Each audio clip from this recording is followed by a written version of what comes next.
Isha Rudra and ಆದಿರಾ ಕಡೆ ಸಿಟ್ನಿಂದ ನೋಡ್ತಿದ್ಲು. ಅವರಿಬ್ರು ಪ್ರೀತಿಲಿ ಎಷ್ಟು ಮುಳುಗಿದ್ರು ಅಂದ್ರೆ ಈಶಾ ಅಲ್ಲಿ ಇರೋದನ್ನೇ ಅವರು ನೋಟಿಸ್ ಮಾಡ್ಲಿಲ್ಲ. ಎಲ್ಲಾ ಎಂಪ್ಲಾಯೀಸ್ ಚಪ್ಪಾಳೆ ತಡ್ತಿದ್ರು. ರುದ್ರ ಅವ್ರನ್ನ ನೋಡಿ, ಮಾಲ್ ಬಗ್ಗೆ ಕೇಳಿ ನಿಮ್ಗೆ ಇಷ್ಟೊಂದು ಖುಷಿ ಆಗಿದ್ರೆ ನಿಮ್ಮ ಬಾಸ್ ವೈಫ್ ಯಾರಂತ ಇವಾಗ ನಿಮ್ಗೆ ಗೊತ್ತಾಗಿರ್ಬೇಕಲ್ವಾ? ಅಥವಾ ನಾನೇ ಹೇಳ್ಬೇಕಾ ನಿಮ್ಮ ಬಾಸ್ಗೆ ಬಾಸ್ ಯಾರು ಅಂತ ಅಂದ. ಆದಿರ ಕಣ್ಗಳು ಒಂದ್ ಕ್ಷಣ ಅರಳಿದ್ವು. ರುದ್ರನಿಂದ ಪ್ರೀತಿ ಫುಲ್ ಸ್ವೀಟ್ ಸಿರಪ್ ತರ ಹೊರಬರ್ತಿತ್ತು. ಅವಳು ಅದನ್ನ ತುಂಬಾನೇ ಎಂಜಾಯ್ ಮಾಡ್ತಿದ್ಲು. ಅದನ್ನ ವರ್ಡ್ಸ್ ಅಲ್ಲಿ ಹೇಳೋಕೆ ಸಾಧ್ಯನೇ ಇರ್ಲಿಲ್ಲ. ಈಶಾ ಸಿಟ್ಟಿನಿಂದ ಮುಷ್ಟಿ ಬಿಗಿದುಕೊಂಡು ಅಲ್ಲಿಂದ ಹೊರಟೋದ್ಲು.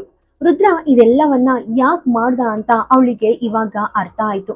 ಈಶಾ ಅಸ್ತಿತ್ವ ಇನ್ ಮುಂದೆ ಈ ಮ್ಯಾನ್ಷನ್ ಅಂಡ್ ಇಂಡಸ್ಟ್ರೀಸ್ ನಲ್ಲಿ ಇಲ್ಲ ಅಂತ ಎಲ್ರಿಗೂ ಗೊತ್ತಾಗೋ ಹಾಗೆ ರುದ್ರ ಮಾಡಿದ್ದ.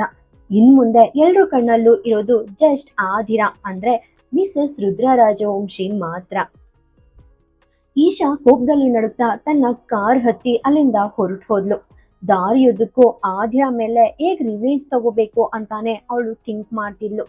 ಆದಿರ ಅವಳಿಗೆ ಇವಾಗ ಒಂದು ದೊಡ್ಡ ಬರ್ಡನ್ ತರ ಅನ್ನಿಸ್ತಿದ್ಲು. ಆದ್ರೆ ಸ್ವಲ್ಪ ಹೊತ್ತಿನ ಮೇಲೆ ಅವಳ ಫೇಸ್ ನಲ್ಲಿ ಒಂದು ಇವಿಲ್ ಸ್ಮೈಲ್ ಬಂತು. ಅವಳು ವ್ಯಂಗ್ಯವಾಗಿ ನಗ್ತಾ ಹೇಳಿದ್ಲು, ಒಬ್ಬ ಮ್ಯಾನ್ ನ ಬಿಗ್ಗೆಸ್ಟ್ ವೀಕ್ನೆಸ್ ಅಂದ್ರೆ ಅದು ವುಮೆನ್ ನ ಬ್ಯೂಟಿ. ಅಂಡ್ ನಾನ್ ನಿನ್ ಕಣ್ಗೆ ಎಷ್ಟು ಸುಂದರವಾಗಿ ಕಾಣಿಸ್ತೀನಿ ಅಂತ ನನ್ಗೆ ಚೆನ್ನಾಗಿ ಗೊತ್ತು ರುದ್ರ. ಇವಾಗ ಮತ್ತೆ ಆ ಕಣ್ಗಳು ನನ್ನನ್ನೇ ನೋಡೋ ಹಾಗೆ ಮಾಡ್ತೀನಿ. ನಾನೇನ್ ಮಾಡ್ಬೇಕು ಅಂತ ಇವಾಗ ನನ್ಗೆ ಕ್ಲಿಯರ್ ಆಗಿ ಗೊತ್ತಿದೆ ಅಂದ್ಲು. ಇತ್ತ ರುದ್ರ ಅಂಡ್ ಆದಿರಾ ಇಬ್ರು ಕ್ಯಾಬಿನ್ಗೆ ವಾಪಸ್ ಬಂದ್ರು. ಆದಿರಾ ರುದ್ರನನ್ನ ನೋಡಿ, ನೀವು ರಿಯಲಿ ತುಂಬಾನೇ ರಾಜವಂಶಿ ಸರ್ ತರ ಬಿಹೇವ್ ಮಾಡ್ತಿದ್ದೀರಾ. ಇದೆಲ್ಲ ಮಾಡೋ ಅಗತ್ಯ ಏನಿತ್ತು? ಅಂದ್ರೆ ನಾನು ಆ ಈಶಾ ಅಸ್ಲಿ ಕಲರ್ ನೋಡ್ಬೇಕಿತ್ತು ಅಷ್ಟೇ. ನೀವು ನನಗೆ ಅಷ್ಟೊಂದು ಫೇಮ್ ಕೊಟ್ಟು ಅವಳನ್ನ ಅವಮಾನದ ಪ್ರತಿಮೆ ತರ ಮಾಡಿ ಇಲ್ಲಿಂದ ಕಳಿಸ್ಬಿಟ್ರಿ ಅಂದ್ಲು. ಅವಳಿನ್ನೂ ಮಾತಾಡ್ತಾನೆ ಇದ್ಲು. ರುದ್ರ ಬಂದು ತನ್ನ ಚೇರ್ ಮೇಲೆ ಕೂತು ನೆಕ್ಸ್ಟ್ ಮೂಮೆಂಟ್ ಆದಿರಾನ ಕೈ ಹಿಡಿದು ತನ್ನ ಕಡೆಗೆ ಹೇಳ್ಕೊಂಡ. ಅವಳು ಅವನನ್ನ ನೋಡಿ, ನೀವು ತುಂಬಾನೇ ರೊಮ್ಯಾಂಟಿಕ್ ಅಲ್ವಾ ಅಂದ್ಲು. ರುದ್ರ ಮೆಲ್ಲಗ್ ನಗ್ತಾ, ಇಲ್ಲ ಅಷ್ಟೊಂದೇನಿಲ್ಲ, ಸ್ವಲ್ಪ ಅಷ್ಟೆ ಅಂದ. ಹೀಗೆ ಹೇಳ್ತಾ ಅವನು ಆದಿರ ಸೊಂಟದ ಮೇಲೆ ಕೈ ಇಟ್ಟು ಮೆಲ್ಲಗೆ ಮೂವ್ ಮಾಡೋಕೆ ಸ್ಟಾರ್ಟ್ ಮಾಡ್ದ. ಆದಿರ ತಕ್ಷಣ ಅವನ್ ಕೈ ಸರಿಸಿ, ನಾಚಿಕೆ ಇಲ್ಲದ ಮನುಷ್ಯ, ಕ್ಯಾಬಿನ್ ಡೋರ್ ಓಪನ್ ಇದೆ, ಯಾರಾದ್ರೂ ಒಳಗಡೆ ಬಂದ್ರೆ ಏನಾಗುತ್ತೆ ಅಂದ್ಲು. ರುದ್ರ ತಕ್ಷಣ ಅಂದ, ನೋಡು, ನೀನ್ ನನ್ನ ಫ್ಯೂಚರ್ ವೈಫ್ ಅಂತ ನಾನು ಆಲ್ರೆಡಿ ಎಲ್ರಿಗೂ ಅನೌನ್ಸ್ ಮಾಡಿದ್ದೀನಿ. ಇವಾಗ ಒಬ್ಬ ಪರ್ಸನ್ ತನ್ನ ಫ್ಯೂಚರ್ ವೈಫ್ ನ ಪ್ರೀತಿಸ್ದೆ ತನ್ನ ಪರ್ಸನಲ್ ಅಸಿಸ್ಟೆಂಟ್ ನ ಪ್ರೀತಿಸ್ತಾನ? ಒಂದ್ ವೇಳೆ ನಿನಗೆ ಹಾಕ್ಬೇಕು ಅಂದ್ರೆ ಹೇಳು, ನಾನು ಇವಾಗ್ಲೇ ಪ್ರತಿಭಾಗೆ ಕಾಲ್ ಮಾಡಿ ಇಲ್ಲಿ ಕರೆಸ್ತೀನಿ ಅಂದ. ಅವನಿನ್ನೂ ಮಾತಾಡ್ತಾನೆ ಇದ್ದ. ಆದಿರ ಅವನ್ ಶರ್ಟ್ ಕಾಲರ್ ಬಿಗಿಯಾಗಿ ಹಿಡಿದು, ನಿಮ್ಗೆ ನಿಮ್ ಬೋನ್ಸ್ ಪುಡಿ ಮಾಡಿಸ್ಕೊಳ್ಬೇಕಂತ ಆಸೆ ಇದ್ಯಾ? ನನ್ನ ಹೆಸರನ್ನ ಬಿಟ್ಟು ಬೇರೆ ಯಾವ ಹುಡುಗಿ ಹೆಸರಾದ್ರೂ ತಗೊಂಡ್ರೆ ನಾನು ನಿಮ್ಮನ್ನ ಪುಡ್ಡಿಂಗ್ ಮಾಡಿ ಅದ್ರ ಮೇಲೆ ಡ್ರೈ ಫ್ರೂಟ್ಸ್ ಇಂದ ಡೆಕೋರೇಟ್ ಮಾಡಿ ಪೂರ್ತಿ ತಿಂದ್ಬಿಡ್ತೀನಿ, ಹುಷಾರ್ ಅಂತ ಅಂದ್ಲು. ಅವಳು ಈ ಮಾತ್ ಕೇಳಿ ರುದ್ರನ್ಗೆ ನಗು ಬಂತು. ಆಮೇಲೆ ಆದಿರ ಅವನ ಕಾಲರ್ ಬಿಟ್ಟು ಫುಲ್ ನಾರ್ಮಲ್ ಆಗಿ ಅಂದ್ಲು, ಸರಿ ಬಿಡಿ, ನೀವಿದೆಲ್ಲ ಮಾಡೋ ಅಗತ್ಯ ಇರ್ಲಿಲ್ಲ ರಾಜವಂಶಿ ಸರ್. ಅಂದ್ರೆ ಆ ಮಾಲ್ ಪರ್ಚೇಸ್ ಮಾಡೋ ಅವಶ್ಯಕತೆನೇ ಇರ್ಲಿಲ್ಲ. ನಾನ್ ಜಸ್ಟ್ ಸುಮ್ಮನೆ ಹೇಳಿದ್ದೆ ಅಷ್ಟೆ. ಇವಾಗ ನನ್ಗೆ ಚಂದ್ರ ನಕ್ಷತ್ರಗಳು ಬೇಕು ಅಂದ್ರೆ ಅದನ್ನ ಕೂಡ ತಂದು ಕೊಡ್ತೀರಾ ಅಂತ ಕೇಳದ್ಲು. ರುದ್ರ ಮೆಲ್ಲಗ್ ನಗ್ತಾ ಹೇಳ್ದ, ನೋಡು, ಚಂದ್ರನನ್ನ ಇಲ್ಲಿಗೆ ತರೋದು ಅಸಾಧ್ಯ ಇರಬಹುದು, ಆದ್ರೆ ಇವತ್ತಿನ ದಿನಗಳಲ್ಲಿ ಮೂನ್ ಮೇಲೆ ಲ್ಯಾಂಡ್ ಸೇಲ್ ಮಾಡ್ತಿದ್ದಾರೆ. ನಿನಗ್ ಬೇಕಂದ್ರೆ ನಾವು ಅಲ್ಲಿ ಒಂದು ಸೈಟ್ ಪರ್ಚೇಸ್ ಮಾಡಬಹುದು ಅಂದ. ರುದ್ರನ ಈ ಮಾತ್ ಕೇಳಿ ಆದಿರಾಗೆ ಮತ್ತೆ ಶಾಕ್ ಆಯ್ತು. ಅವಳು ಬೇಡ ಅಂತ ತಲೆ ಅಲ್ಲಾಡ್ಸಿ, ನೀವು ತುಂಬಾನೇ ಗ್ರೇಟ್ ಇದ್ದೀರಾ ಅಂದ್ಲು. ರುದ್ರ ಮತ್ತೆ ತನ್ನ ಕೈಯನ್ನ ಅವಳ ಸೊಂಟದ ಮೇಲೆ ಇಟ್ಟು ಅವಳ ಕುತ್ತಿಗೆ ಹತ್ರ ಮೆಲ್ಲಗೆ ಬಾಗಿ, ನಿನಗ್ ಬೇಕು ಅಂದ್ರೆ ನನ್ನಲ್ಲಿರೋ ಆ ದೊಡ್ಡತನ ಅಂದ್ರೆ ಆ ಕ್ವಾಲಿಟೀಸ್ನ ನಿನ್ನಲ್ಲೂ ಸ್ವಲ್ಪ ತುಂಬಬಹುದು ಅಂದ. ಅವನು ಆಡಿದ ಆ ಮಾತಿನ ಇನ್ನೊಂದು ಮೀನಿಂಗ್ ಅರ್ಥ ಆಗಿದ್ದೇ ತಡ. ಆದಿರಕ್ಕೆನೆ ಪೂರ್ತಿ ಕೆಂಪಾಯ್ತು. ಅವಳಿಗೆ ಮೈಯೆಲ್ಲ ಒಂಥರ ಸೆನ್ಸೇಷನ್ ಸ್ಟಾರ್ಟ್ ಆಯ್ತು. ಅವಳು ತನ್ನ ಎರಡು ಕೈಗಳನ್ನ ರುದ್ರನ ಎದೆಯ ಮೇಲೆ ಇಟ್ಟು ಅವನನ್ನ ಹಿಂದೆ ತಳ್ಳಿ, ಇದೆಲ್ಲ ಮಾಡ್ಬೇಡಿ ರಾಜವಂಶಿ ಸರ್, ಏನೋ ಒಂಥರ ಆಗ್ತಿದೆ ಅಂದ್ಲು. ರುದ್ರ ತಕ್ಷಣ ಆನ್ಸರ್ ಮಾಡ್ದ, ನನ್ಗೂ ಅಷ್ಟೆ, ನಿನ್ನಿಂದಾಗಿ ನನ್ಗೂ ತುಂಬಾನೇ ಫೀಲ್ ಆಗ್ತಿದೆ ಅಂದ.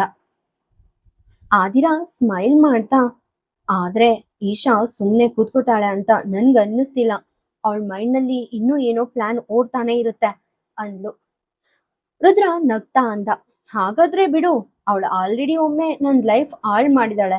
ಇನ್ಮುಂದೆ ಅವಳಿಗೆ ಅಂತ ಚಾನ್ಸ್ ಕೂಡ ನಾನ್ ಕೊಡಲ್ಲ. ನಾನು ಅವಳನ್ನ ಇಲ್ಲಿ ಟಾಲರೇಟ್ ಮಾಡ್ತಿದೀನಿ ಅಂದ್ರೆ ಅದೇ ದೊಡ್ಡ ವಿಷಯ. ಅವಳೇನಾದ್ರೂ ಲಿಮಿಟ್ಸ್ ಕ್ರಾಸ್ ಮಾಡಿದ್ರೆ ರುದ್ರ ರಾಜವಂಶಿ ಅವಳು ಯಾವತ್ತೂ ಇಮ್ಯಾಜಿನ್ ಮಾಡ್ಕೊಳ್ದ ಕೆಲ್ಸ ಮಾಡ್ತಾನೆ ಅಂದ. ಇದನ್ನ ಕೇಳಿದ ತಕ್ಷಣ ಆದಿರಾ ಒಂದ್ ಕ್ಷಣ ನಡುಗ್ ಹೋದ್ಲು. ಆಮೇಲೆ ಅವಳಿಗೆ ನೆನ್ಪಾಯ್ತು ತಾನು ಇಲ್ಲಿಗೆ ಬಂದಿದ್ದು ಯಾವ ಕೆಲ್ಸಕ್ಕೆ ಅಂತ. ಆದಿರಾ ಸಡನ್ ಆಗಿ ತನ್ನ ಹಣೆ ಮೇಲೆ ಕೈ ಇಟ್ಕೊಂಡು ಅಂದ್ಲು, ಅಯ್ಯೋ ನಾನ್ ಮರ್ತೇ ಹೋದೆ. ನಾನ್ ನಿಮ್ಗೋಸ್ಕರ ಇಲ್ಲಿ ಲಂಚ್ ತಂದಿದ್ದೀನಿ. ಆದ್ರೆ ಈಶಾ ಜೊತೆ ನಡೆದ ಆ ಎಲ್ಲಾ ಡ್ರಾಮಾ ಇಂದ ಫುಲ್ ಆಲ್ರೆಡಿ ಕೋಲ್ಡ್ ಆಗಿರ್ಬಹುದು ಅಂದ್ಲು. ರುದ್ರ ಮತ್ತೆ ತುಂಬಾನೇ ಚೇಷ್ಟೆಯಿಂದ ನಗ್ತಾ ಅಂದ, ನೋಡು, ನೀನ್ ನಿನ್ನ ಆ ಹಾಟ್ ಲವ್ ಅನ್ನ ಇದ್ರ ಜೊತೆ ಮಿಕ್ಸ್ ಮಾಡಿ ಬಡ್ಸಿದ್ರೆ ನಾನ್ ಎಂತ ತಣ್ಣಗಿರೋ ಫುಡ್ ಅನ್ನಾದ್ರೂ ತಿಂತೀನಿ ಅಂದ. ಆದಿರಾ ಇವಾಗ ಅವನನ್ನೇ ದಿಟ್ಟಿಸಿ ನೋಡ್ತಿದ್ಲು. ಅವಳು ಅವನ್ ಮಡ್ಲಿಂದ ಎದ್ದು ಟೇಬಲ್ ಮೇಲಿದ್ದ ಆ ಲಂಚ್ ಬಾಕ್ಸ್ ಎತ್ಕೊಂಡು ಹೋಗಿ ಸೋಫಾ ಮೇಲೆ ಕೂದ್ಲು. ರಾಜವಂಶಿ ಸರ್, ಇಲ್ಲಿಗ್ ಬಂದು ಲಂಚ್ ಮಾಡೋಕೆ ನಿಮ್ಗೆ ಇನ್ನೇನ್ ಬೇಕು ಅಂದ್ಲು. ರುದ್ರ ಮೆಲ್ಲಗ್ ನಗ್ತಾ ತಲೆ ಹಿಂದೆ ಕೈ ಇಟ್ಕೊಂಡು ಚೇರ್ ಮೇಲೆ ಫುಲ್ ರಿಲ್ಯಾಕ್ಸ್ ಆಗಿ ಕೂತು ಅಂದ, ನೀನ್ ನನ್ಗೆ ಏನ್ ಕೊಡ್ಬೇಕಂತ ಇಷ್ಟಪಡ್ತೀಯೋ ಅದನ್ನ ನಾನ್ ತಗೊಳ್ತೀನಿ. ನನಗಂತೂ ಇನ್ನು ತುಂಬಾನೇ ಬೇಕು. ಆದ್ರೆ ನೀನ್ ಅದನ್ನ ನನ್ ಕೊಡೋಕೆ ರೆಡಿ ಇದೆಯಾ ಅಂದ. ಅವನ್ ಕಣ್ಗಳು ಆದಿರಾ ಫೇಸ್ ಮೇಲೆನೆ ಇತ್ತು. ಆದಿರಾ ನಾಚಿಕೆಯಿಂದ ಪೂರ್ತಿ ಕೆಂಪಾಗಿ ಅಲ್ಲಿ ಕೂತಿದ್ಲು. ಅವಳು ಅವನನ್ನೇ ನೋಡ್ತಾ ಅಂದ್ಲು, ನಾನು ಲಾಸ್ಟ್ ಟೈಮ್ ಕೇಳ್ತಿದ್ದೀನಿ, ನೀವ್ ಇಲ್ಲಿಗ್ ಬಂದು ಲಂಚ್ ಫಿನಿಶ್ ಮಾಡ್ತೀರಾ ಇಲ್ವಾ ಅಂದ್ಲು. ರುದ್ರ ತನ್ನ ತಲೆ ಸ್ವಲ್ಪ ಹಿಂದೆ ಸರಿಸಿ, ಫಸ್ಟ್ ಇಲ್ಲಿಗ್ ಬಂದು ನನ್ಗೊಂದ್ ಕಿಸ್ ಕೊಡು ಅಂದ. ಆದಿರಾ ಆಶ್ಚರ್ಯದಿಂದ, ನೀವ್ ಯಾಕೆ ಇಷ್ಟೊಂದು ಚೈಲ್ಡಿಶ್ ಆಗಿ ಮಾತಾಡ್ತಿದ್ದೀರಾ? ರಾಜವಂಶಿ ಸರ್, ಪ್ಲೀಸ್ ಬೇಗ ಬಂದು ಲಂಚ್ ಮಾಡಿ. ಆಮೇಲೆ ನನ್ ಮನೆಗೆ ಹೋಗ್ಬೇಕು. ರುದಿಕಾ ಕೂಡ ನನ್ನನ್ನ ಮಿಸ್ ಮಾಡ್ಕೊಳ್ತಿರ್ತಾಳೆ ಅಂದ್ಲು. ರುದ್ರ ಬೇಡ ಅಂತ ತಲೆ ಅಲ್ಲಾಡ್ಸಿ, ಇಲ್ಲ, ನೀನ್ ಇಲ್ಲಿಗ್ ಬಂದು ನನ್ಗೆ ಕಿಸ್ ಮಾಡೋವರೆಗೂ ನಾನ್ ಊಟ ಮಾಡಲ್ಲ. ಅದು ಆಫ್ಟರ್ನೂನ್ ಆಗ್ಲಿ, ನೈಟ್ ಆಗ್ಲಿ, ಅಥವಾ ನಾಳೆ ಮಾರ್ನಿಂಗ್ ಆಗ್ಲಿ, ನನ್ಗೇನ್ ಮ್ಯಾಟರ್ ಆಗಲ್ಲ. ನಾನ್ ಇಲ್ಲೇ ಕೂತಿರ್ತೀನಿ. ನಿನಗ್ ಗೊತ್ತು ನಾನ್ ಇಷ್ಟು ಹಠಮಾರಿ ಅಂತ ಅಂದ. ಇದನ್ನ ಕೇಳಿದ್ಮೇಲೆ ಆದಿರಾ ಒಂದು ದೊಡ್ಡ ಉಸಿರು ತಗೊಂಡು ಸೋಫಾಯಿಂದ ಎದ್ದು ರುದ್ರನ್ ಹತ್ರ ಬಂದ್ಲು. ಅವಳು ಅವನ್ ಕೆನ್ನೆ ಮೇಲೆ ಕೈ ಇಟ್ಟು ಅಂದ್ಲು, ನಿಮಗ್ ಗೊತ್ತಾ, ನಾನ್ ಜಸ್ಟ್ ಒಬ್ಳೆ ಮಗುವಿನ ಮದರ್ ಅಲ್ಲ. ರಿಯಾಲಿಟಿ ಏನಂದ್ರೆ ನಾನು ಇಬ್ಬಿಬ್ರು ಮಕ್ಕಳನ್ನ ನೋಡ್ಕೋಬೇಕು. ಒಂದು ನೀವು ಅಂಡ್ ಇನ್ನೊಂದು ನಿಮ್ ಹೃದಿಕಾ. ನೀವು ನಿಜವಾಗ್ಲೂ ಅವಳಿಗಿಂತ ಕಮ್ಮಿ ಏನಿಲ್ಲ ಅಂದ್ಲು. ರುದ್ರ ಅವಳ ಫೇಸ್ ಹತ್ರ ಬಾಗಿ ಕೆನ್ನೆ ಮೇಲೆ ಕೈ ಇಟ್ಟ. ಆಮೇಲೆ ಆದಿರಾ ತನ್ನ ತುಟಿಗಳನ್ನ ರುದ್ರನ ತುಟಿಗಳ ಮೇಲೆ ಇಟ್ಲು. ಆದ್ರೆ ಅವಳಿಗೆ ಅಷ್ಟು ಈಸಿಯಾಗಿ ಕಿಸ್ ಮಾಡೋಕೆ ಧೈರ್ಯ ಇರ್ಲಿಲ್ಲ. ಅವಳು ಸುಮ್ನೆ ಹಾಗೆ ನಿಂತಿದ್ಲು. ರುದ್ರ ಸ್ವಲ್ಪ ಹೊತ್ತು ವೆಯ್ಟ್ ಮಾಡ್ದ. ಆದ್ರೆ ಆದಿರಾ ನೆಕ್ಸ್ಟ್ ಸ್ಟೆಪ್ ತಗೊಳ್ದಿದಾಗ ಅವನೇ ಅವಳನ್ನ ಚುಂಬಿಸೋಕೆ ಸ್ಟಾರ್ಟ್ ಮಾಡ್ದ. ಅವನ್ ತುಟಿಗಳು ಪೂರ್ತಿ ಓಪನ್ ಆಗಿ ಅವಳ ತುಟಿಗಳನ್ನ ಪ್ರೀತಿಯಿಂದ ಹಿಸುಕ್ತಿತ್ತು. ಅವನಿಗೆ ಹಸ್ವಾಗಿದ್ದು ನಿಜ, ಆದ್ರೆ ಇವಾಗ ಅವನು ಫುಡ್ ತಿಂತಿರ್ಲಿಲ್ಲ. ಅವಳ ಆ ಪ್ರೀತಿಯಲ್ಲಿ ಅವನು ಕಂಪ್ಲೀಟ್ ಆಗಿ ಕಳೆದು ಹೋಗಿದ್ದ. ಅವನು ಅವಳನ್ನ ಚುಂಬಿಸಿದ ರೀತಿ ನೋಡಿದ್ರೆ ಅದು ಜಸ್ಟ್ ಒಂದು ಕಿಸ್ ತರಹ ಇರ್ಲಿಲ್ಲ. ಅವನಿಗೆ ಆದಿರ ಮೃದುವಾದ ತುಟಿಗಳೇ ಒಂದು ಡಿಲಿಸಿಯಸ್ ಫುಡ್ ತರ ಫೀಲ್ ಆಯ್ತು. ಅವನು ಸತತವಾಗಿ 5 ನಿಮಿಷ ಅವಳನ್ನ ಮುತ್ತಿಟ್ಟ. ಆಮೇಲೆ ಆದಿರ ಉಸಿರು ಕಟ್ಟೋ ಹಾಗೆ ಆದಾಗ ಅವಳು ರುದ್ರನ ಎದೆಯನ್ನ ಬಿಗಿಯಾಗಿ ಹಿಡ್ಕೊಂಡ್ಲು. ರುದ್ರ ಅವಳ ತುಟಿಗಳನ್ನ ಬಿಟ್ಟು ಮೆಲ್ಲಗೆ ನಗ್ತಾ ಅಂದ, ನನ್ಗೆ ಊಟದ ಬಗ್ಗೆ ಗೊತ್ತಿಲ್ಲ, ಆದ್ರೆ ಇದು ಮಾತ್ರ ತುಂಬಾನೇ ಟೇಸ್ಟಿ ಆಗಿದೆ ಅಂದ. ಆದಿರ ಹಾರ್ಟ್ ಫಾಸ್ಟ್ ಆಗಿ ಬೀಟ್ ಆಗೋಕೆ ಸ್ಟಾರ್ಟ್ ಆಯ್ತು. ಅವಳು ನಾಚಿಕೆಯಿಂದ ಮುಖ ತಿರುಗಿಸ್ಕೊಂಡ್ಲು. ರುದ್ರ ತನ್ನ ಚೇರಿಂದ ಎದ್ದು ಆದಿರ ಕೈ ಹಿಡ್ಕೊಂಡು ಸೋಫಾ ಹತ್ರ ಬಂದ. ಆಮೇಲೆ ಅವರಿಬ್ರು ಒಟ್ಟಿಗೆ ಲಂಚ್ ಮಾಡಿದ್ರು ರಾಜವಂಶಿ ಮ್ಯಾನ್ಷನ್ ನಲ್ಲಿ. ಈಶಾ ತನ್ನ ನೈಟ್ ಪ್ಲಾನ್ಸ್ ರೆಡಿ ಮಾಡ್ತಿದ್ಲು. 3 ವರ್ಷಗಳ ಹಿಂದೆ ತಾನು ಯಾವ ರೀತಿ ರುದ್ರನ ಲೈಫ್ ಎಂಟ್ರಿ ಕೊಟ್ಟು ತನ್ನ ಸೌಂದರ್ಯದಿಂದ ಅವನನ್ನ ಮೋಡಿ ಮಾಡಿದ್ಲೋ ಅದೇ ಮ್ಯಾಜಿಕ್ ಮತ್ತೆ ಮಾಡೋಕೆ ಪ್ಲಾನ್ ಮಾಡ್ತಿದ್ಲು. ಇವತ್ತು ಹೇಗಾದ್ರೂ ಮಾಡಿ ಅವನನ್ನ ಅಟ್ರಾಕ್ಟ್ ಮಾಡ್ಲೇಬೇಕು ಅಂತ ಅವಳು ಫಸ್ಟ್ ಒಂದು ಪ್ರಾಪರ್ ಮೇಕ್ ಓವರ್ ಪಡ್ಕೊಂಡಿದ್ಲು. ಆಮೇಲೆ ತನ್ನ ಅಂಡ್ ರುದ್ರನ ರೂಮ್ ಅನ್ನ ಒಂದು ಫಸ್ಟ್ ನೈಟ್ ರೂಮ್ ತರ ಡೆಕೋರೇಟ್ ಮಾಡೋಕೆ ಸ್ಟಾರ್ಟ್ ಮಾಡಿದ್ಲು. ಸಂಜೆ 7 ಗಂಟೆ ಸುಮಾರಿಗೆ ಆದಿರಾ ಕಾರ್ ಪಾರ್ಕಿಂಗ್ ಏರಿಯಾದಲ್ಲಿ ಬಂದು ನಿಂತ್ಕೊಂಡ್ಲು. ಆದಿರಾ ಕಾರ್ ಪಾರ್ಕಿಂಗ್ ಏರಿಯಾದಲ್ಲಿ ಬಂದು ನಿಂತ್ಕೊಂತು. ಅವಳು ಕಾರ್ ಇಳಿದು ಒಳಗಡೆ ಹೋಗ್ತಿದ್ದಾಗ ಒಬ್ಬ ಸರ್ವೆಂಟ್ ಒಂದು ದೊಡ್ಡ ಬಾಕ್ಸ್ ಇಟ್ಕೊಂಡು ರುದ್ರ ಅಂಡ್ ಆದಿರಾ ರೂಮ್ ಕಡೆ ಹೋಗ್ತಿರೋದನ್ನ ನೋಡಿದ್ಲು. ಅಲ್ಲಿ ಈಶಾ ಇವಾಗ ಫುಲ್ ರೆಡಿ ಆಗಿ ಕುಳಿತಿದ್ಲು. ಆದಿರಾ ಅವನನ್ನ ಸ್ಟಾಪ್ ಮಾಡಿದ್ಲು. ಒಂದ್ ನಿಮಿಷ. ಅವಳು ಅಡ್ಡ ಬಂದಿದ್ದನ್ನ ನೋಡಿ ಸರ್ವೆಂಟ್ ಅಲ್ಲೇ ನಿಂತ. ಈಶಾಗೆ ಎಲ್ರು ಮೇಡಮ್ ಅಂತ ಕರೀತಿದ್ರು ನಿಜ, ಆದ್ರೆ ಈ ಮನೇಲಿ ಆದಿರಾ ಮಾತ್ಗೆ ಬೆಲೆ ಇರೋದು ಅಂತ ಅವನಿಗೆ ಚೆನ್ನಾಗ್ ಗೊತ್ತಿತ್ತು. ಆದಿರಾ ಅವನ್ ಮುಂದೆ ನಿಂತು ಆ ಬಾಕ್ಸ್ ದಿಟ್ಟಿಸಿ ನೋಡಿ, ಇದ್ರಲ್ಲೇನಿದೆ ಅಂತ ಕೇಳಿದ್ಲು. ಸರ್ವೆಂಟ್ ಬೈದಿಂದ ಆನ್ಸರ್ ಮಾಡ್ದ. ಆ ಇದರಲ್ಲಿ ಇವಾಗ ತಾನೇ ಡೆಲಿವರಿ ಆಗಿರೋ ಡೆಕೋರೇಷನ್ ಐಟಮ್ಸ್ ಇದೆ. ಆ ನಾನು ಇದನ್ನ ನಿಮ್ ರೂಮ್ಗೆ ತಗೊಂಡು ಹೋಗ್ತಿದ್ದೀನಿ. ಅಂದ್ರೆ ಇಶಾ ಮೇಡಮ್ ರೂಮ್ಗೆ ಅಂದ. ಆದಿರಾ ಉಪ್ಪುಗಂಟಿಕೆ ಅಂದ್ಲು. ಮೇಡಮ್? ಹ್ಮ್. ನೀನೇನಾದ್ರೂ ಅವಳ ಜೊತೆ ಸ್ಕೂಲಲ್ಲಿ ಓದಿದ್ಯಾ? ಇರ್ಲಿ, ಈ ಡೆಕೋರೇಷನ್ ಮೆಟೀರಿಯಲ್ಗೂ ಅವಳಿಗೂ ಏನ್ ಸಂಬಂಧ? ಆ ಶೋಕಿ ಮಾಡೋಳು ಅಲ್ಲೇನ್ ಮಾಡ್ತಿದ್ದಾಳೆ ಅಂದ್ಲು. ಸರ್ವೆಂಟ್ ತಲೆ ತಗ್ಸಿ ಅಂದ. ಈಶಾ ಮೇಡಮ್ ಅಂದ್ರು ಇವತ್ತು ರಾತ್ರಿ ರುದ್ರ ಸರ್ ಅಂಡ್ ಅವರಿಗೆ ತುಂಬಾನೇ ಸ್ಪೆಷಲ್ ಅಂತೆ ಅಂದ. ಇಷ್ಟನ್ ಕೇಳಿದ ತಕ್ಷಣ ಆದಿರಾ ಕಣ್ಗಳು ದೊಡ್ಡದಾದ್ವು. ಅವಳು ಪೂರ್ತಿ ಸೀನ್ ಅರ್ಥ ಮಾಡ್ಕೊಂಡು ಅಂದ್ಲು. ಅವಳೊಬ್ಳು ಫ್ರಾಡ್. ಫುಡ್ ಮೂಲಕ ನನ್ನ ರಾಜವಂಶಿ ಸರ್ ಹಾರ್ಟ್ ರೀಚ್ ಹಾಕೋಕ್ ಆಗದೆ ಇರುವಾಗ ಇವಾಗ ಈ ತರ ಚೀಪ್ ಆಗಿ ಬಿಹೇವ್ ಮಾಡಕ್ಕೆ ಸ್ಟಾರ್ಟ್ ಮಾಡಿದಾಳೆ. ನೀನ್ ವೇಟ್ ಮಾಡು, ನಿನ್ ಸರಿಯಾಗಿ ಬುದ್ಧಿ ಕಲಿಸ್ತೀನಿ ಅಂದ್ಲು. ಅವಳು ಹಾಡದ್ ಮಾತ್ ಕೇಳಿ ಸರ್ವೆಂಟ್ ಫೇಸ್ ನಾಚಿಕೆಯಿಂದ ಕೆಂಪಾಯ್ತು. ಆದಿರಾ ಮತ್ತೆ ಅಂದ್ಲು. ಆದ್ರೆ ನಾನ್ ಯಾಕೇನಾದ್ರೂ ಮಾಡ್ಬೇಕು? ನನ್ನ ರಾಜವಂಶಿ ಸರ್ ಈ ಬ್ಲ್ಯಾಕ್ ಕ್ಯಾಟ್ ಅನ್ನ ತಿರುಗಿಯೂ ನೋಡಲ್ಲ ಅಂತ ನನಗ್ ನಂಬಿಕೆ ಇದೆ. ಇನ್ನು ಅವಳ ಜೊತೆ ರೊಮ್ಯಾನ್ಸ್ ಮಾಡೋದು ದೂರದ ಮಾತು. ನೀನೊಂದ್ ಕೆಲ್ಸ ಮಾಡು, ಅವಳು ಕೇಳಿದ್ದನ್ನೆಲ್ಲ ಕೊಡು. ಬಡ ಹುಡುಗಿ ಕಷ್ಟಪಟ್ಟು ಕೆಲ್ಸ ಮಾಡ್ಲಿ. ನನ್ ರಾಜವಂಶಿ ಸರ್ ಅವಳ ಆಸೆಗಳ ಮೇಲೆ ನೀರ್ ಸುರಿದಾಗ ಅಸ್ಲಿ ಮಜಾ ಬರುತ್ತೆ. ಅವಳು ದೊಡ್ಡ ಬೆಂಕಿ ಹಚ್ಚೋಕೆ ಟ್ರೈ ಮಾಡ್ತಿದ್ದಾಳೆ, ಆದ್ರೆ ನನ್ ರಾಜವಂಶಿ ಸರ್ ಅವಳ ಆ ಜ್ವಾಲೆನ ಹೇಗ್ ಆರಿಸ್ತಾರೆ ಅಂತ ನಾನ್ ನೋಡ್ತೀನಿ ಅಂದ್ಲು. ಸರ್ವೆಂಟ್ ಇವಾಗ ಸ್ಮೈಲ್ ಮಾಡ್ತಾ ಸೈಲೆಂಟ್ ಆಗಿ ಆ ಬಾಕ್ಸ್ ತಗೊಂಡು ಈಶಾ ರೂಮ್ ಕಡೆ ಹೋದ. ಆದಿರಾ ಒಂದು ಲಾಂಗ್ ಬ್ರೆತ್ ತಗೊಂಡು, ಹ್ಮ್ ಫಸ್ಟ್ ನಾನು ಹೃದಿಕಾ ಹತ್ರ ಹೋಗ್ತೀನಿ. ನನ್ ಮಗು ನನ್ನನ್ನ ಅದೆಷ್ಟು ಮಿಸ್ ಮಾಡ್ಕೊಳ್ತಿದೆ ಅಂತ ನನಗಂತೂ ಗೊತ್ತಿಲ್ಲ ಅಂತ ಅಂದ್ಲು.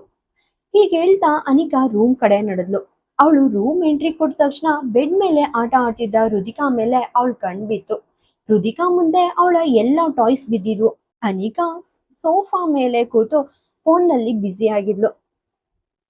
ಆದಿರಾ ಅವಳನ್ನೇ ದಿಟ್ಟಿಸಿ ನೋಡಿದ ತಕ್ಷಣ ಅನಿಕಾ ಗಾಬರಿಯಿಂದ ಕಾಲ್ ಕಟ್ ಮಾಡಿದ್ಲು. ಅವಳು ತನ್ನ ಬಾಯ್ ಫ್ರೆಂಡ್ ಜೊತೆ ಮಾತಾಡ್ತಿದ್ಲು ಅಂತ ಆದಿರಾಗೆ ಡೌಟ್ ಬಂತು. ಅನಿಕಾ ಏನೋ ಎಕ್ಸ್ಪ್ಲೈನ್ ಮಾಡೋಕೆ ಹೋದ್ಲು, ಆದ್ರೆ ಈ ಮ್ಯಾಟರ್ ರುದ್ರನ್ಗೆ ಗೊತ್ತಾದ್ರೆ ಪಕ್ಕ ಸೀರಿಯಸ್ ಆಗುತ್ತೆ ಅಂತ ಅವಳಿಗೆ ಚೆನ್ನಾಗ್ ಗೊತ್ತಿತ್ತು. ಆದಿರಾ ಅವಳ ಮಾತ್ ಕೇಳಿಸ್ಕೊಳ್ದೆ ಡೈರೆಕ್ಟ್ ಆಗಿ ರುದಿಕಾ ಹತ್ರ ಬಂದು ಅವಳನ್ನ ಮಡ್ಲಲ್ಲಿ ಎತ್ಕೊಂಡು ಆಡ್ಸೋಕೆ ಸ್ಟಾರ್ಟ್ ಮಾಡಿದ್ಲು. ರುದಿಕಾ ಕೂಡ ಫುಲ್ ಎಕ್ಸೈಟ್ ಆಗಿ ಕೈ ಕಾಲಾಡಿಸ್ತಾ ಜಂಪ್ ಮಾಡ್ತಿದ್ಲು. ಅವಳು ತನ್ನ ಪುಟ್ಟ ಕೈಗಳಿಂದ ಆದಿರಾ ಫೇಸ್ ಸವರ್ತಿದ್ಲು. ಅದನ್ನ ನೋಡ್ತಿದ್ದ ಹಾಗೆ ಆದಿರಾ ಹಾರ್ಟ್ ಬೀಟ್ ಒಂದ್ ಕ್ಷಣ ನಿಂತ ಹಾಗೆ ಆಯ್ತು. ರುದಿಕಾ ಪದೇ ಪದೇ ಅವಳ ಮುಖದ ಮೇಲೆ ಬೆರಳುಗಳನ್ನ ಆಡಿಸ್ತಾ ಹ್ಮ್ ಹ್ಮ್ ಹ್ಮ್ ಹ್ಮ್ ಹ್ಮ್ ಹ್ಮ್ ಅಂತ ಏನೋ ಸೌಂಡ್ ಮಾಡ್ತಿದ್ಲು. ಅನಿಕಾ ತಕ್ಷಣ ಎದ್ದು ಬಂದು ರುದಿಕಾ ಹತ್ರ ಅಂದ್ಲು. ವಾವ್, ಇಷ್ಟು ದಿನ ನಾನ್ ನಿನ್ನನ್ನ ಕೇರ್ ಮಾಡ್ತಿದ್ದೆ, ಆದ್ರೆ ಇವಾಗ ಮಾತಾಡೋ ಚಾನ್ಸ್ ಬಂದಾಗ ಮಾತ್ರ ನಿಮ್ಮಮ್ಮನೇ ನೆನ್ಪಾದ್ರಾ? ನನ್ನನ್ನ ಅತ್ತೆ ಅಂತ ಕರಿಬಾರ್ದಾ ನೀನು ಅಂದ್ಲು. ರುದಿಕಾ ಅವಳನ್ನ ನೋಡಿ ಮೂಗುಬ್ಬಿಸ್ಕೊಂಡು ತನ್ನ ತುಟಿಗಳನ್ನ ರೌಂಡ್ ಆಗಿ ಮಾಡಿ ಹ್ಮ್ ಅಂತ ಕ್ಯೂಟ್ ಆಗಿ ನಗಕ್ಕೆ ಸ್ಟಾರ್ಟ್ ಮಾಡಿದ್ಲು.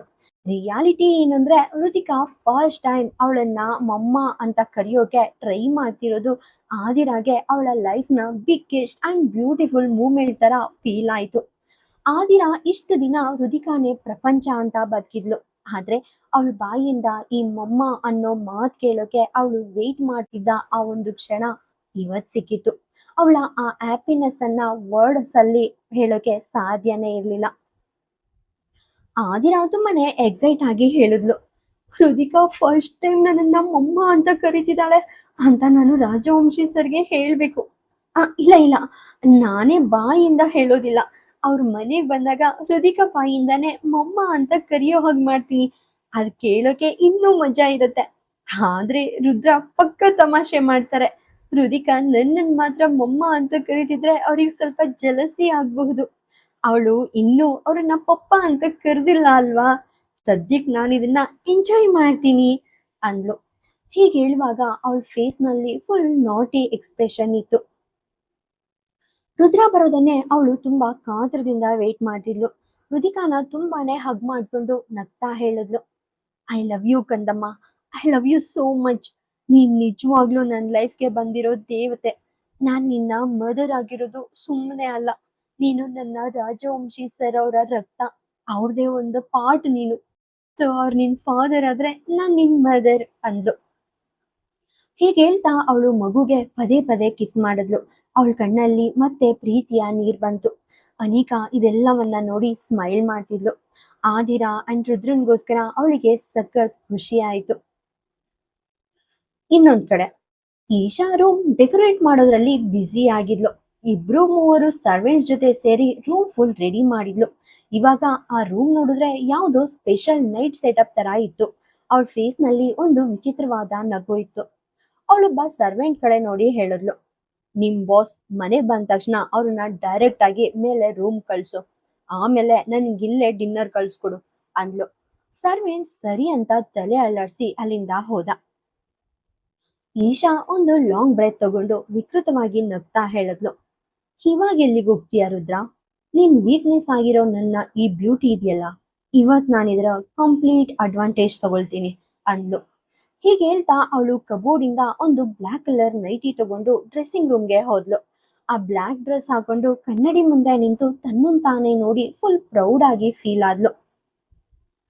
ರಿಯಲ್ಲಿ ಈಶಾ ಸುಂದರವಾಗಿದ್ಲು ನಿಜ, ಆದ್ರೆ ಆದಿರಾಳ ಆ ನ್ಯಾಚುರಲ್ ಬ್ಯೂಟಿ ಮುಂದೆ ಈಶಾ ಕಳೆಗುಂದಿದ ಹಾಗೆ ಕಾಣ್ತಿದ್ಲು. ಆದ್ರೆ ಈಶಾಗೆ ತನ್ನನ್ ಬಿಟ್ರೆ ಬೇರೆ ಏನೂ ಕಾಣ್ತಿರ್ಲಿಲ್ಲ. ಅವಳು ರುದ್ರನ್ಗೋಸ್ಕರ ಸಖತ್ ವೇಟ್ ಮಾಡ್ತಿದ್ಲು. 1.5 ಗಂಟೆ ಆದ್ಮೇಲೆ ರುದ್ರನ ಕಾರ್ ಪಾರ್ಕಿಂಗ್ ಏರಿಯಾದಲ್ಲಿ ಬಂದು ನಿಂತ್ಕೊಂತು. ಕಾರ್ ಸೌಂಡ್ ಕೇಳಿದ ತಕ್ಷಣ ಈಶಾ ರೂಮ್ ನಲ್ಲಿದ್ದ ಎಲ್ಲಾ ಕ್ಯಾಂಡಲ್ಸ್ ನ ಹಚ್ಚಿದ್ಲು. ರುದ್ರ ಮನೆ ಒಳಗಡೆ ಬಂದ ತಕ್ಷಣ ಆದಿರಾ ಅಂಡ್ ರುದಿಕಾನ ಹುಡ್ಕೋಕೆ ಸ್ಟಾರ್ಟ್ ಮಾಡ್ದ. ಅವನ್ ರೂಮ್ ನಲ್ಲಿ ಈಶಾ ಮಾತ್ರ ಇರ್ತಾಳೆ ಅಂತ ಅವನಿಗೆ ಚೆನ್ನಾಗ್ ಗೊತ್ತಿತ್ತು. ಅದಕ್ಕೆ ಅವನು ಆದಿರಾ ಅಂಡ್ ಮಗು ಎಲ್ಲಿದ್ದಾರೆ ಅಂತ ಸುತ್ತಲೂ ಹುಡ್ಕಾಡ್ತಿದ್ದ. ಆವಾಗ ಒಬ್ಬ ಸರ್ವೆಂಟ್ ಅವನ್ ಮುಂದೆ ಬಂದು, ಈಶಾ ಮೇಡಮ್ ನಿಮ್ಮನ್ನ ರೂಮ್ ಕರೀತಿದ್ದಾರೆ ಅಂದ. ರುದ್ರನ್ ಹುಬ್ಬುಗಳು ಮೇಲಕ್ಕೆ ಎರೆದ್ವು. ಅವನ್ ತನ್ನಲ್ಲೇ ಅನ್ಕೊಂಡ, ಬೇರೆಯವ್ರ ಮ್ಯಾಟ್ರು ಆಮೇಲೆ ನೋಡೋಣ, ಫಸ್ಟ್ ಇವಳ ಕತೆ ಏನಂತ ಚೆಕ್ ಮಾಡ್ತೀನಿ ಅಂತ ಹೇಳ್ತಾ ಸ್ಟೆಪ್ ಹತ್ತೋಕೆ ಹೋದ. ಆದ್ರೆ ಆದಿರ ತಕ್ಷಣ ಅಡ್ಡ ಬಂದು ಅವನ್ ಕೈ ಹಿಡ್ಕೊಂಡು, ನನ್ ಜೊತೆ ಅನಿಕಾ ರೂಮ್ಗೆ ಬಾ, ನಿನ್ಗೆ ತೋರ್ಸೋಕೆ ನನ್ನ ಹತ್ರ ಒಂದು ಸ್ಪೆಷಲ್ ವಿಷಯ ಇದೆ ಅಂದ್ಲು. ರುದ್ರ ಅವಳನ್ನ ಆಶ್ಚರ್ಯದಿಂದ ನೋಡಿ, ಏನಾಯ್ತು? ನಾನು ಈಶಾ ರೂಮ್ಗೆ ಹೋಗೋದು ನಿನ್ಗಿಷ್ಟ ಇಲ್ವಾ? ಇವತ್ತು ಆ ರೂಮ್ ನಲ್ಲಿ ಅಂಥದ್ದೇನಿದೆ ಅಂತ ನೀನ್ ನನ್ನನ್ನ ತಡಿತಾ ಇದ್ಯಾ ಅಂತ ಕೇಳ್ದ. ಆದಿರ ಉಪ್ಗಂಟಿಕೆ ಅಂದ್ಲು, ಹೌದು, ನಾನಿನ್ನ ಸ್ಟಾಪ್ ಮಾಡ್ತಿದೀನಿ, ನೀನ್ ಅಲ್ಲಿಗೆ ಹೋಗೋ ಹಾಗಿಲ್ಲ.